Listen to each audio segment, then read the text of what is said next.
এই ভিডিওটিতে আমি ক্লাস 11 অর্থাৎ একাদশ শ্রেণীর বাংলা বিষয়ের প্রথম সেমিস্টারের পরীক্ষার জন্য একটি অত্যন্ত গুরুত্বপূর্ণ নমুনা প্রশ্নপত্র ও তার উত্তর নিয়ে হাজির হয়েছি। আজকের এই প্রশ্নপত্রটিতে বলা প্রত্যেকটি প্রশ্ন ক্লাস 11 বাংলা বিষয়ের প্রথম সেমিস্টারের পরীক্ষার জন্য খুবই গুরুত্বপূর্ণ। তো কাজেই বন্ধুরা, তোমরা যারা বাংলা বিষয়ের প্রথম সেমিস্টারের পরীক্ষায় অনেক ভালো রেজাল্ট করতে চাও তারা অবশ্যই ভিডিওটি প্রথম থেকে শেষ পর্যন্ত দেখতে থাকো এবং চ্যানেলে নতুন হয়ে থাকলে অবশ্যই চ্যানেলটি সাবস্ক্রাইব করে পাশে থাকা বেল আইকনটি প্রেস করে রাখো।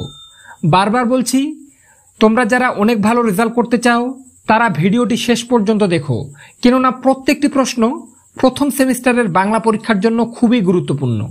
তো চলো দেখে নেওয়া যাক গুরুত্বপূর্ণ প্রশ্নগুলি। তো কি আছে দেখে নাও। সঠিক উত্তরটি নির্বাচন করো।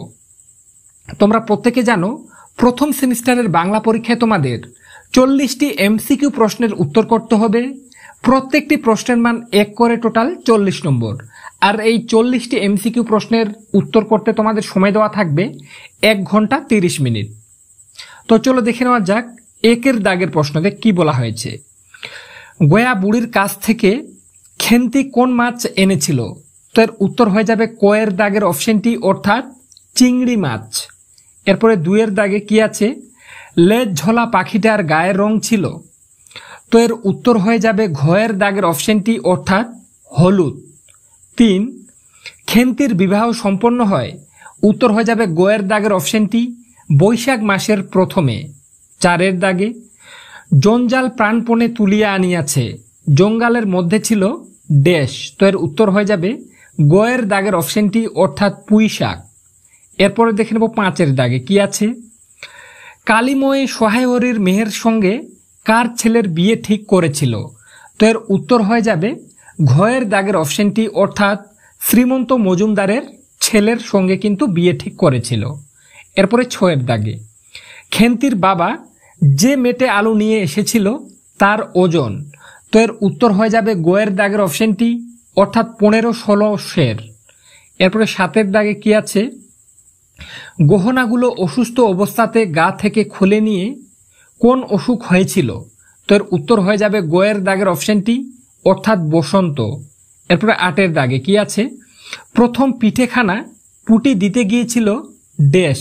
তো এর উত্তর হয়ে যাবে গয়ের দাগের অপশনটি, অর্থাৎ সাড়া ষষ্ঠী। এরপরে 9 দাগে কি আছে? দেখো শয্যা সেই মানুষও। ধর্ম কি? ধর্ম হলো। তো এর উত্তর হয়ে যাবে ক্ষয়ের দাগের অপশনটি, অর্থাৎ পরোপকার। এরপরে 10 দাগে কি আছে? চোরের চুরির অধর্মের দায়। তো এর প্রশ্নটির উত্তর কি হবে দেখে নাও। 10 দাগে গয়ের দাগের অপশনটি, অর্থাৎ কৃপণ ধনির। চোরের চুরির অধর্মের দায় কৃপণ ধনির, গয়ের দাগের অপশনটি উত্তর। এরপরে 11 দাগে কি আছে? কমলাকান্তের আনন্দ হলো কারণ। তো এর উত্তর হয়ে যাবে ক্ষয়ের দাগের অপশনটি, অর্থাৎ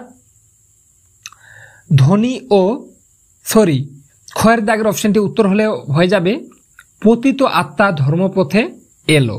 কমলাকান্তের আনন্দ হলো কারণ, উত্তর ক্ষয়ের দাগের অপশনটি, অর্থাৎ পতিত আত্মা ধর্মপথে এলো।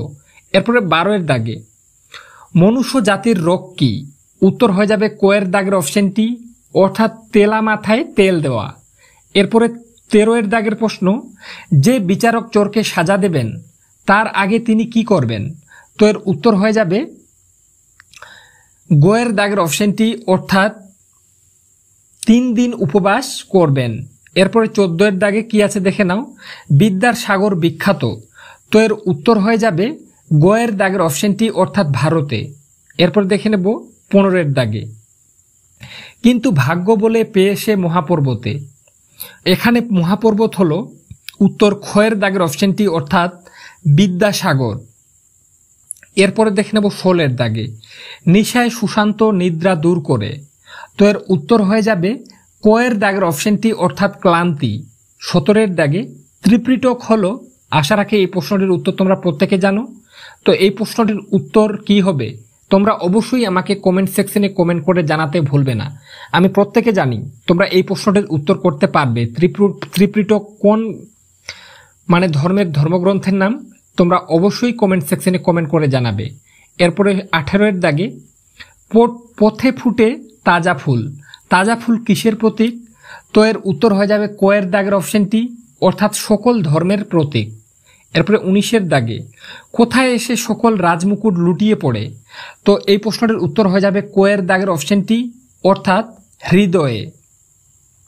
তো বন্ধুরা, এরপরে দেখে নেব 20 এর দাগের প্রশ্নটি, কিন্তু তার আগে তোমাদেরকে জানিয়ে রাখি আজকের এই প্রশ্নপত্রটিতে বলা প্রত্যেকটি প্রশ্ন ক্লাস 11-এর বাংলা বিষয়ের প্রথম সেমিস্টারের পরীক্ষার জন্য খুবই গুরুত্বপূর্ণ।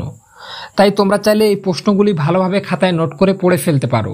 আমি আশা রাখছি এই প্রশ্নগুলি থেকে তুমি কিন্তু কিছু প্রশ্ন কমন পেয়ে যাবে।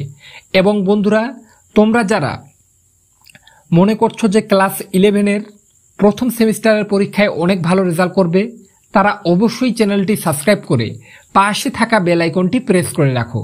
কেননা আমি একই রকমভাবে আর পরীক্ষার তোমাদের মাত্র কয়েকটা দিন, এই কয়েকদিনের মধ্যে যে ভিডিওগুলো চ্যানেলে নিয়ে আসবো, তুমি যদি প্রত্যেকটি ভালোভাবে ফলো করে প্রথম সেমিস্টারের পরীক্ষা দিতে যাও, তাহলে তোমাদের পরীক্ষার রেজাল্ট ভালো হতে বাধ্য। হ্যাঁ বন্ধুরা, আমি প্রত্যেকটা সাবজেক্ট থেকে, যেমন ইতিহাস থেকে, রাষ্ট্রবিজ্ঞান, দর্শন, এডুকেশন, ভূগোল থেকে, প্রত্যেকটি সাবজেক্ট থেকে হাতে গোনা মাত্র কয়েকটা করে প্রশ্ন নিয়ে আসবো। তুমি যদি সেগুলা ফলো করে ক্লাস 11-এর প্রথম সেমিস্টারের পরীক্ষা দিতে যাও, তাহলে তোমাদের রেজাল্ট ভালো হতে বাধ্য। তাই চ্যানেলে নতুন হয়ে থাকলে তোমরা অবশ্যই তোমাদের স্বার্থে চ্যানেলটি সাবস্ক্রাইব করে পাশে থাকা বেল আইকনটি প্রেস করে রাখো। এরপরে 20 এর দাগে কি আছে? মিথ্যা শুনিনি ভাই। কোনটা মিথ্যা নয়? তো এর উত্তর হয়ে যাবে গয়ের দাগের অপশনটি, অর্থাৎ হৃদয়ের চেয়ে বড় তীর্থ নেই। এরপরে 21 এর দাগে কি আছে? সেই দুঃস্বপ্ন দেখে আতকে উঠে। দুঃস্বপ্নটি হলো, তো এর উত্তর হয়ে যাবে কয়ের দাগের অপশনটি, অর্থাৎ বিশাল ডানাওয়ালা এক থুরথুরে বুড়োকে দেখা। এরপরে 22 এর দাগে সারা জগতের পুরোপিতা নাম দেওয়া উচিত। কে এই মন্তব্য করেছে? তো এর উত্তর হয়ে যাবে কয়ের দাগের অপশনটি, অর্থাৎ সবচেয়ে সহজ সরল লোকগুলি। এরপরে 23 এর দাগে কি আছে দেখে নাও? ডানাওয়ালা বুড়ো লোকটা খায়।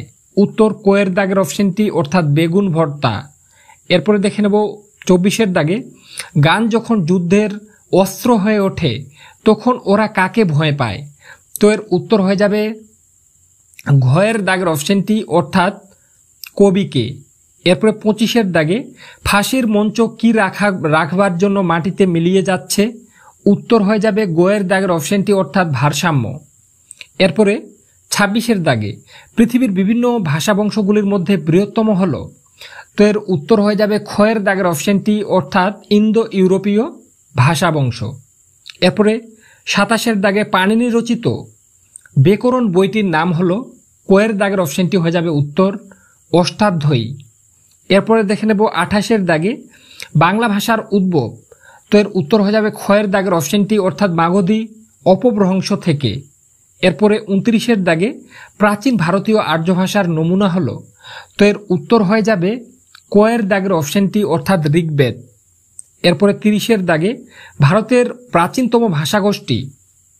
তো এর উত্তর হয়ে যাবে ভারতের প্রাচীনতম ভাষাগোষ্ঠী হলো কয়ের দাগের অপশনটি, অর্থাৎ অস্ট্রিক। এরপর দেখে নেব 31 এর দাগে সাঁওতালি ভাষার লিপির নাম। তো এর উত্তর হয়ে যাবে ক্ষয়ের দাগের অপশনটি, অর্থাৎ অলচিকি। প্রত্যেকটি প্রশ্ন গুরুত্বপূর্ণ বন্ধুরা। আমি এরপরের ভিডিওগুলিতে বারবার বলছি, প্রত্যেকটি সাবজেক্ট থেকে খুব কম প্রশ্নের উত্তর সহ ভিডিওগুলো নিয়ে আসব।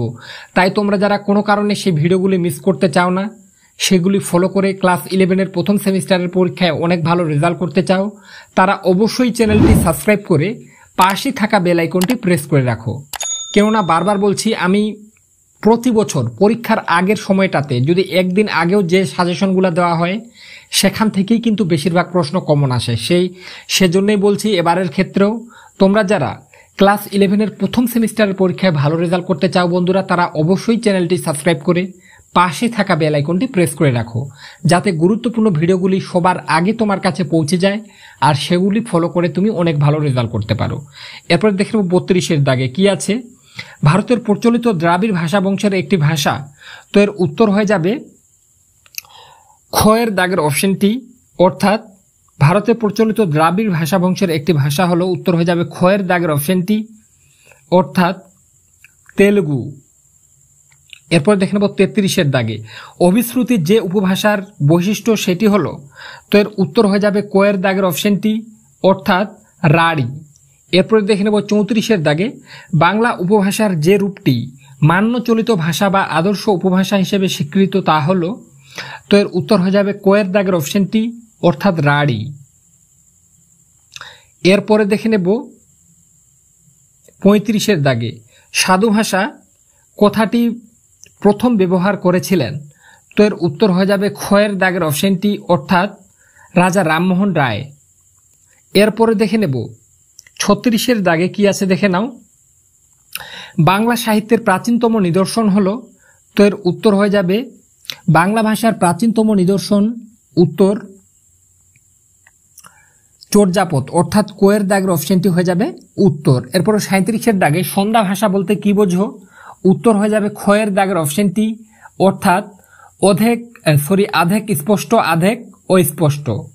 38-এর দাগে শ্রীকৃষ্ণ কীর্তন কাব্যের কটি খণ্ড, তো এর উত্তর হয়ে যাবে খ এর দাগের অপশনটি অর্থাৎ 13টি খণ্ড। এরপর 39-এর দাগে শ্রী চৈতন্য ভগবত গ্রন্থটির রচয়িতা, তো এর উত্তর হয়ে যাবে গ এর দাগের অপশনটি অর্থাৎ বৃন্দাবন দাস। এরপর 40-এর দাগে অর্থাৎ আজকের এই প্রশ্নপত্রের সবার শেষের প্রশ্ন, চণ্ডীমঙ্গলের একজন কবির নাম, তো এর উত্তর হয়ে যাবে ঘ এর দাগের অপশনটি অর্থাৎ দ্বিজমাধব। তো বন্ধুরা, আজকের এই প্রশ্নপত্রটিতে আমি তোমাদের সামনে যে 40টা এমসিকিউ প্রশ্ন বললাম, প্রত্যেকটা প্রশ্ন গুরুত্বপূর্ণ। আমি আশা রাখি এই প্রশ্নগুলি থেকে তুমি অনেক প্রশ্ন কমন পেয়ে যাবে এবং তোমরা যারা ক্লাস 11-এর প্রথম সেমিস্টারের পরীক্ষায় অনেক ভালো রেজাল্ট করতে চাও তার জন্য বলছি বন্ধুরা, এর পরের একটা ভিডিওতে আমি বাংলা বিষয় থেকে মাত্র হাতে গোনা 200 থেকে 250টার মতো এমসিকিউ প্রশ্ন নিয়ে আসব।